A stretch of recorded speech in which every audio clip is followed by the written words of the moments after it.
up, gang? Richie here. We're going to take a look at a tune from 89 or 90. Can't remember exactly. I think it was 89, though. Fast Car, Tracy Chapman. It was all over MTV back in the day. If you're my age, you remember, you know what I'm talking about. We're going to keep it very simple here for this one. We're not going to kind of go through that main riff that everyone knows. We're going to break it down just to chord structure. Real simple strumming patterns and just kind of go from there. Couple shapes. Now again, capo is on the 2nd fret for this to keep it in key of the album, but C shape, G shape, E minor shape, and D shape. Okay, not just a C chord or a G chord, but it is that shape. But we're changing the key because of the capo on the 2nd fret. So it's a C shape, G shape, E minor, and D. I'll show you a little riff to kind of go into that first chord. But other than that, we are going to avoid the finger picking and the other positions it moves to, just to keep it real simple for folks. That's all. Yeah, let's get into it. Simple as that, I guess. I mean, we're going to break it down. So we'll get into it. Tracy Chapman, Fast Car. If you haven't done so, like, subscribe. A lot of things happening for early 2025. So check it out. Here we go. All right, so as I mentioned, we're going to keep this very simple, very streamlined, very straightforward for this tune. Capo on the 2nd fret. We're going to use a C shape, a G shape, and I'm going to alternate how I play this G occasionally for no other reason than just the way my fingers want to go for the most part, okay? E minor shape and a D shape. So C shape, G shape, E minor, and a D shape, all relative to the capo being on the 2nd fret. It comes in on a C, all right, and what I tend to do, I'm hammering on into that C shape with my index finger. If this is your full C shape right here, I'm keeping my index finger off, and I'm hammering into that note on the 2nd fret, 2nd string. And I'm going to show you how I embellish some of these notes, but let's get the chord structure down first. Okay. And now you go to that G. I mentioned I'm going to change up this G chord, and it's just how I'm feeling when I'm playing it live. If I want to noodle a little bit, it just varies. I go to let's call it regular G shape here. Okay, relative to capo, 3-2, open, open, 3-3.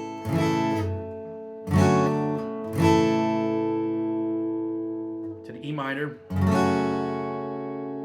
to the D. A little faster.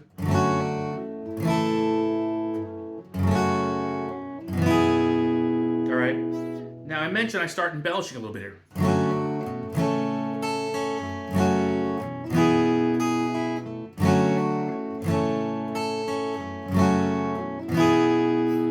And nothing is ever the same with me when I play this. I'll play that C shape, and then I'll go into this G. Sometimes I'll play it this way, and sometimes I'll play it this way. There's no rhyme or reason how I do it. But if I play it this way, I don't usually hammer on, but I'll go. I will play that chord and then come up on the first 2 strings. And I think because I do it that way, it gives me that open B string. If I play traditional G shape, you get 2 different sounds from that area right there on the B string. It's whatever feels good to you, basically. So just roll with it. To the E minor. Typically on an E minor, I just strum it. I don't think I'm pulling up on any notes. Maybe I do though. I might come up and hit that open E string, maybe. To the D. I'm making it my own, basically, okay?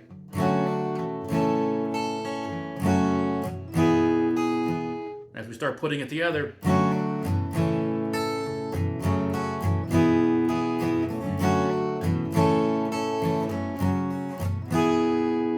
and that's pretty straightforward how we're doing this. I'm not really doing a whole lot more than just that. And then there's really just like the pre-chorus / chorus, whatever you want to call it. But you're going to play this rhythm pattern many, many times in a row. So it could get a little monotonous, but that's how the song is going. And then you remember when we were, so it's C to the G, E minor to the D. So typically there's going to be 4 lines to the chorus. Okay, that was the first one. So C, to the G, to the E minor, to the D. Now this next line we're going to repeat. So it'll be 2 times for C, E minor, D, and another D. And then we're going to do it again. As I mentioned, C, E minor, to the D, to the D. And then the final line is a quick C. All right. He's moving on me, he's floating a little bit there, but we put it all together.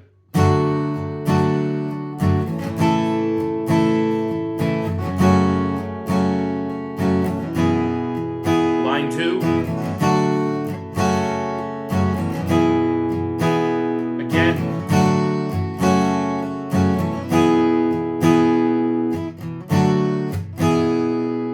And that's your chorus. So honestly, that is the entire song. I know there's a lot more to it as far as when you want to get the rhythm or that riff, right? That whole thing. We avoided that today. We wanted to kind of keep it real simple for strumming purposes. That's it. So really, in review, C shape, G shape, E minor shape, and D shape are your chords. The intro and the verse.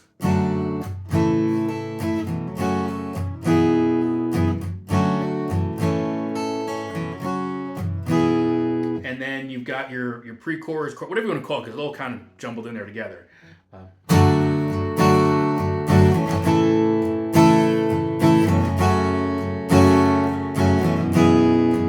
First line.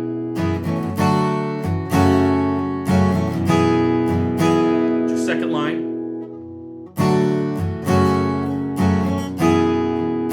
Third line. And it goes right back into the riff. And I will say that fourth, we'll call it the fourth line in that chorus, you're going to play that C, stop it to the D.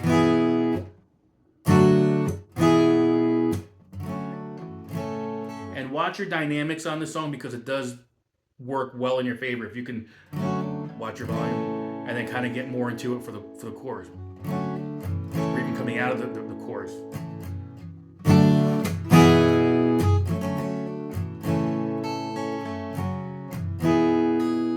All right, there it is. Hope you enjoyed it. Good one to play, especially if you're in an acoustic duo solo setting.